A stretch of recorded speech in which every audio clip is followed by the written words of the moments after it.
चलिए इसी बीच विपिन शर्मा जी का रुख कर लेते हैं। विपिन शर्मा जी, जिस तरीके से विश्व की सभी शक्तियां एक मंच पर, एक जगह पर इस वक्त हैं और इस बीच भारत अपना वो कितना डिजिटल हुआ है ये दिखाने की भी कोशिश की जा रही है। देखिए, क्योंकि जो मेहमान इस बार जो भारत आए हैं, जो मेहमान, उनके लिए एक नई व्यवस्था की गई है। उन मेहमानों के मोबाइल फोन पर कुछ पैसे डाल दिए जाएंगे जिससे वो यूपीआई से किस तरीके से पेमेंट होता है इसका अनुभव ले सकते हैं। और जो एआई एंकर है, उनके स्वागत के लिए एआई एंकर रखी गई। तो जिस तरीके से डिजिटल, अगर बात करी जाए डिजिटल तौर पर भारत कितना आगे बढ़ चुका है, ये दिखाने की भी कोशिश की जा रही है।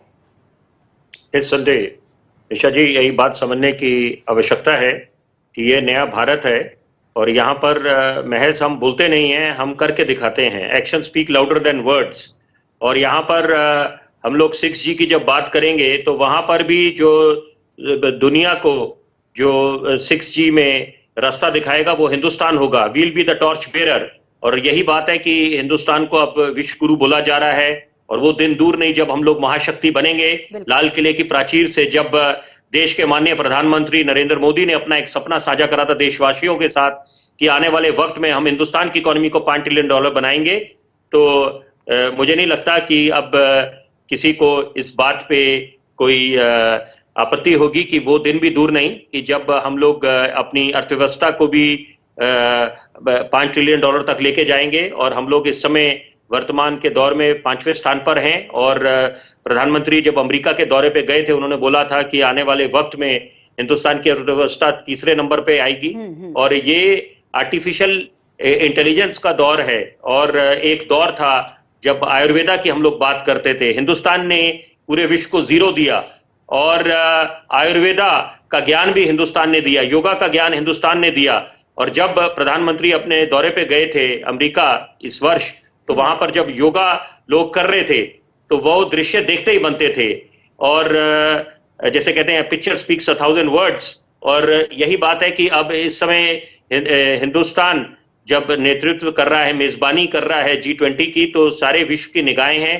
और खास तौर पे मैं जरूर बोलना चाहूंगा कि पाकिस्तान और चीन अपने आप को साइडलाइन महसूस कर रहे होंगे। और निश्चित बात है कि हमारा जो दुश्मन नंबर 1 है वो चीन है। और लेकिन उसके साथ भी हमारी जो कूटनीति रही है हमेशा से वो डायलॉग एंड डिस्कशन की है, क्योंकि हिंदुस्तान अमन पसंद मुल्क है।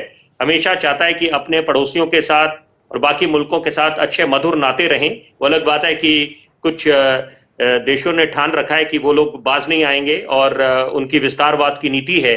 लेकिन मुझे लगता है G20 से एक बहुत अच्छा संदेश जाएगा। ये तो संदेश जाएगा ही जाएगा कि ये एक voice of the global south और डेवलपिंग नेशंस होगा। लेकिन साथ साथ एक अच्छे संदेश जाएगा कि अब तवज्जो मिलनी चाहिए अमन और शांति को। और इसमें कथनी और करनी में फर्क नहीं होना चाहिए कि यहाँ पर जो एक्सपेंशनिस्ट पॉलिसी रखते हैं, वो मंशा रखते हैं, तो उनको लोग दूर, उनसे दूरियां बना लेंगे।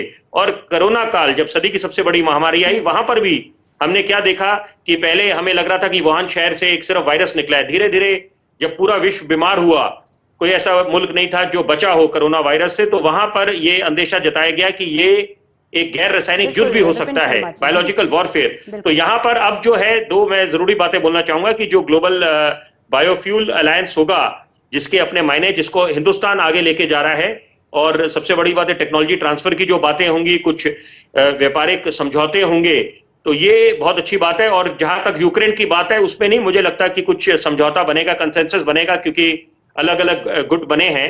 तो वो एकाएक उस पर संभव भी नहीं है, क्योंकि ये वहां पर थोड़ा सा ये गंभीर मुद्दा है, क्योंकि कुछ लोग रूस का समर्थन करेंगे और तो यहाँ पर कुछ लोग चाहेंगे कि शांति बनी रहे। और हिंदुस्तान की जो कूटनीति है